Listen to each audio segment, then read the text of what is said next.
আসসালামু আলাইকুম প্রিয় দর্শক ভাই ও বোনেরা, আপনাদের দেখাবো আমাদের চর অঞ্চলের নদীতে কিভাবে পানি, যমুনা নদীর পানি কিভাবে প্রবাহিত হয় আপনাদেরকে আজকের এই ভিডিওর মাধ্যমে দেখানো হবে। দেখুন প্রিয় দর্শক, আপনারা দেখতেছেন এই যে আমাদের যমুনা নদীর পানি, এই পানি আস্তে আস্তে ধীরে ধীরে পায়ে পায়ে হাঁটি ভাবে আসতেছে। এখন আমাদের এই যমুনা নদীতে পানি বৃদ্ধি পেয়েছে।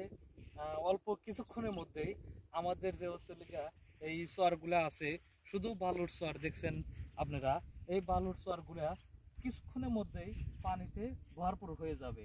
কারণ যমুনা নদীতে পানি বাড়তি, আপনারা দেখছেন বিভিন্ন প্রকার এই খাল বিল নদী নালাগুলো পানিতে বুকিং হওয়া যাচ্ছে।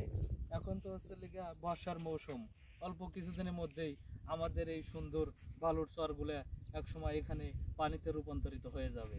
ধন্যবাদ সকলকে।